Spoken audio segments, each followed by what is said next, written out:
Hello all, welcome to the YouTube lecture series offered by the Department of English, Payyanur College, Payyanur. Today we are going to discuss the chapter Toba Tek Singh. Toba Tek Singh is a short story written by Saadat Hasan Manto. Saadat Hasan Manto was a prominent short story writer, novelist, essayist and a translator. He was a member of the Indian Progressive Writers Association. He addressed the hard realities of the time with empathy and irony through his writings. And Toba Tek Singh is his most well-known short story. And this story was included by BBC in 2018 among the 100 stories that shaped the world and thereby placed Manto among distinguished cultural persons like Homer and Virginia Woolf. The story is set in the background of the biggest tragedy and episode of violence that independent India has ever witnessed. That is, it talks about the partition of the Indian subcontinent into India and Pakistan. And the story is a testimonial to the psychological trauma faced by the people during partition. And it addresses the violence and insecurity spit out by aggressive nationalism and communalism. And the readers are able to recapitulate the event through the different characters in the story. The whole story takes place 2 or 3 years after the partition, and the setting is an asylum, a mental asylum situated in Lahore.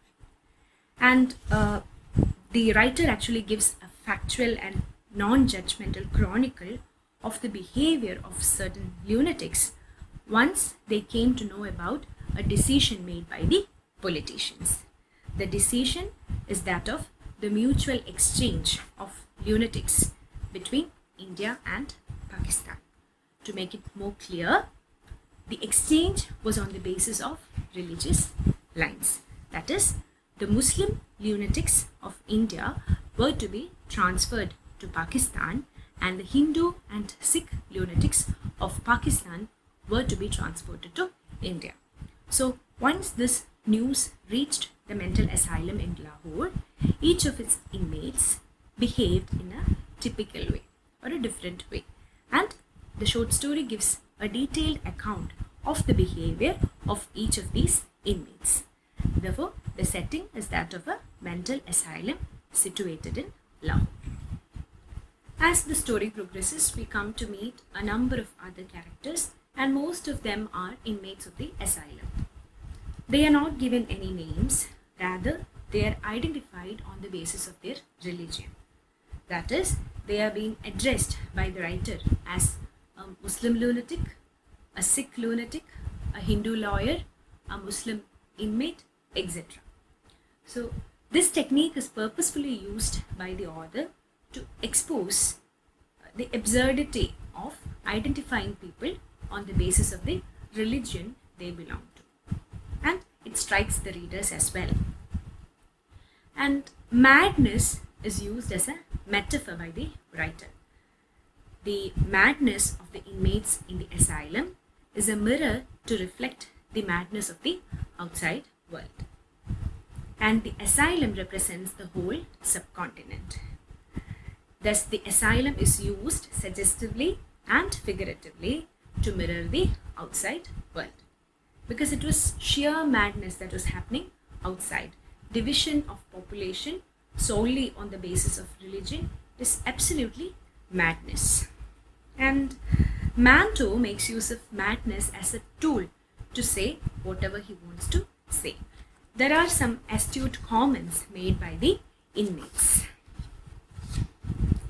One goes like this: all those lunatics in the asylum who had at least some sense left were uncertain whether they were in Pakistan or in India. If they were in India, then where was Pakistan? If they were in Pakistan, how could it be possible when only a short while ago they had been in India without having moved at all? Then the author also draws a picture of the responses of the other inmates to this news. One of the inmates gets so shocked that he immediately falls unconscious. Then another inmate is so bewildered that he immediately climbs up a tree, sits on top of the tree, and he proclaims that he do not want to be either in India or in Pakistan. Rather, he prefers to build his home on top of the tree and get settled there. Then another inmate who used to take bath 15 to 16 times a day suddenly gives up bathing altogether as he happens to listen to this news. Then there are some sharp and witty statements made by the author in the form of dialogues of the characters. A Muslim inmate, when he is asked what Pakistan was, this is how he replies: a place in India known for manufacturing cutthroat racers. There is also another incident of a hilarious conversation happening between two Anglo-Indian inmates admitted to the European ward. So all these exposes how absurd the decision was. And it is only later that we come to meet the central character, the protagonist, called Toba Tek Singh. His real name is Bishan Singh. He is a Sikh lunatic, but everybody calls him Toba Tek Singh. He was admitted to the asylum almost 15 years ago, and he belongs to this place called Toba Tek Singh. And all these 15 years he had never lied down and has never slept a wink. Toba Tek Singh, the person and the place becomes one. That is, in this story, the person and the place is merged into one. So Toba Tek Singh keeps asking everyone where Toba Tek Singh was, where the place was, whether it was in India or in Pakistan. And he connects his identity with this place called Toba Tek Singh. He has his home there. He is a landlord. He owns a lot of land in this place called Toba Tek Singh. And his family used to visit him in the asylum once in every month. And now they have stopped visiting since the communal rights have begun. So nowadays he doesn't get any visitors. When he came to the asylum 15 years ago, he left an infant daughter, and now she has turned into a 15-year-old girl.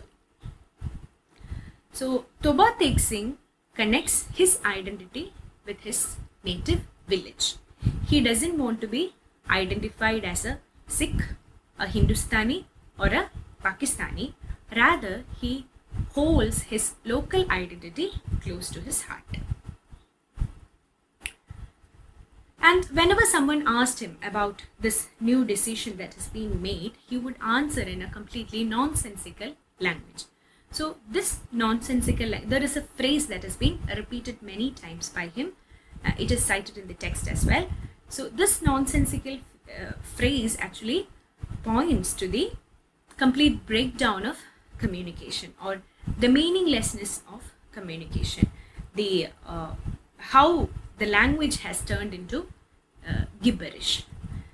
What is the use of language, or what is the meaning of language and communication if that couldn't ensure safety and security to the people? What is the meaning of all those heated discussions and debates happening at the higher level by the authorities? That is what this gibberish actually means.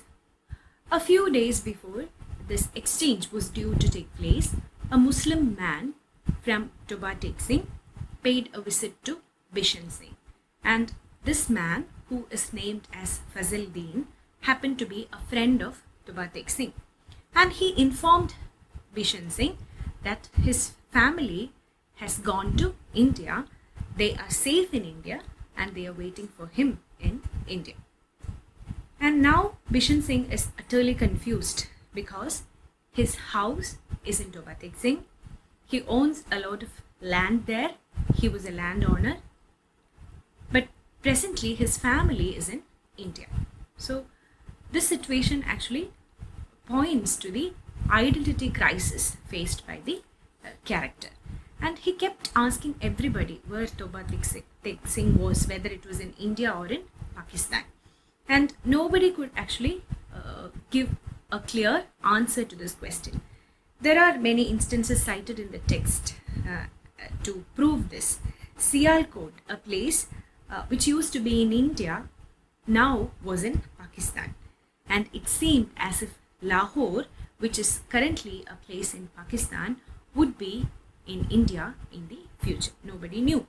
And also there is an instance mentioned in the text where an inmate, a Hindu lawyer from Lahore, was deeply pained when he learned that Amritsar, which was a part of Pakistan, is going to be a part of India, because his lover was from Amritsar.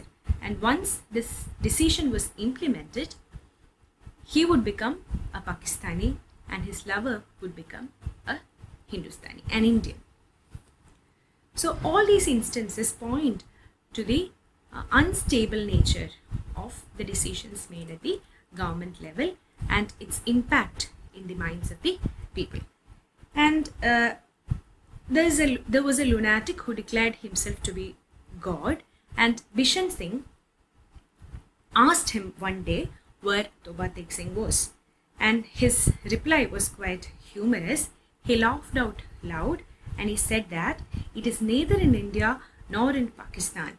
In fact, it is nowhere, because till now I have not taken my decision about its location. So this points to the kind of absurd decisions taken by the higher authorities. Thus, as the story progresses, the readers come to realize the fact that the inmates of the asylum are much more sane than the people in the outside world, or rather the politicians who control their destiny. And towards the end of the story, it is a cold winter evening that is described, and we see truckloads of inmates, Hindu and Sikh inmates from the Lahore asylum, are transported to the Wagah border. That is the place that has been decided by the officials for the exchange to take place, the Wagah border. And officials from both sides, they prepare files, they take note of the details of each of these inmates, and they prepare all these data. And as a part of that, one official asks Bishan Singh about his details, and Bishan Singh asks the official where Toba Tek Singh is, to which he replies it is in Pakistan. And as he hears this, he immediately tries to run back to his companions, but he is blocked by the soldiers. Later he is brainwashed by the soldiers, and they tell him that soon Toba Tek Singh is going to be in India. But none of that could actually convince him. So the soldiers try to use force and push him to India. They are unsuccessful in that mission as well. Toba Tek Singh stands there with his firm foot and he doesn't move. He has decided not to move. Thinking that he is an old man, the officials proceed with the exchange process, and they proceed with the exchange of the other inmates. And Toba Tek Singh stands there for long hours, and just before sunrise, Bishan Singh let out a horrible scream. Everybody rushed towards him. The man, who had stood erect on his legs for 15 years now, pitched face forward onto the ground.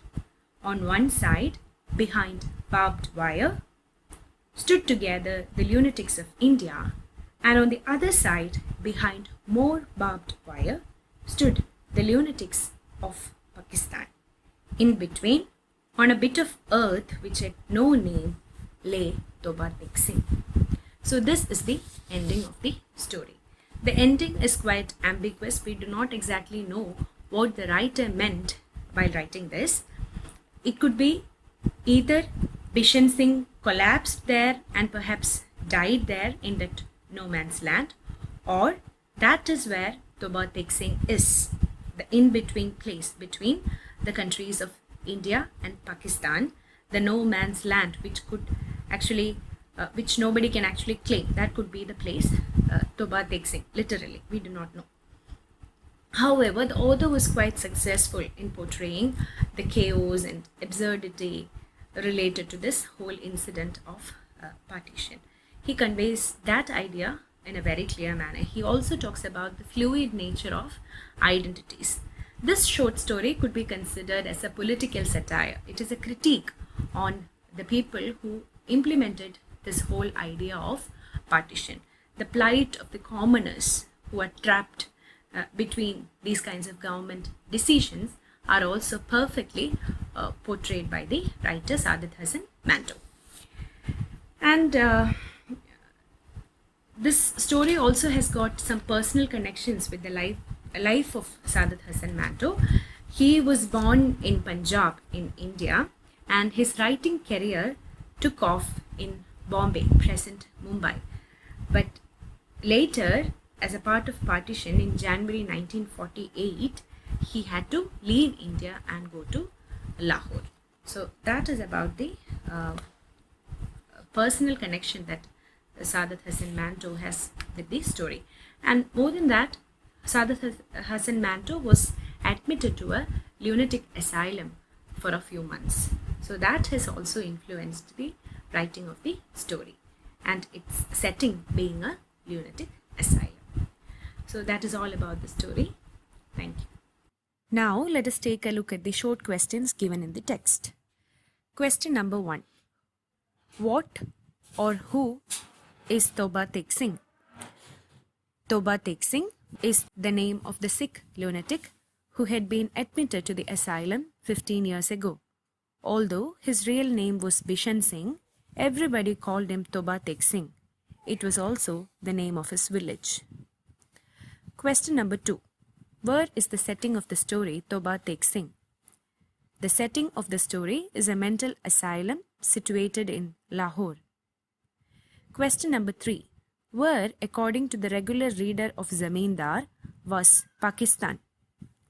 According to the regular reader of Zamindar, Pakistan was a place in India and it was known for manufacturing cutthroat racers.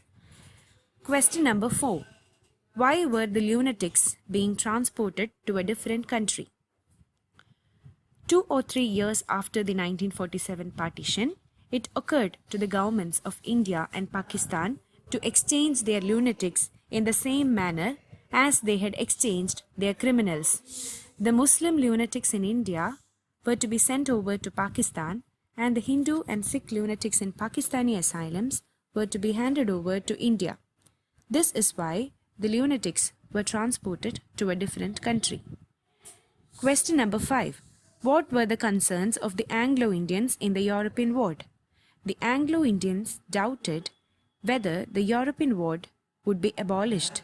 They doubted whether they would get breakfast, and they feared whether they would have to make do with mealy Indian chapatis. Question number 6. Who is Roop Kaur? Roop Kaur is Toba Tek Singh's daughter. Question number 7. Where, according to one of the lunatics who considered himself God, was Toba Tek Singh? According to one of the lunatics who considered himself God, Toba Tek Singh was neither in India nor in Pakistan. It is nowhere because he has not yet taken a decision about its location. Question number 8. What is the significance of referring to the bit of land between India and Pakistan as Toba Tek Singh? The land between the borders of India and Pakistan is a no man's land which cannot be claimed by any of the two countries. Toba Tek Singh holds his local identity dear to his heart. He doesn't want to be identified as a Sikh, a Hindustani, or a Pakistani. Rather, he holds his homeland, Toba Tek Singh, dear to his heart.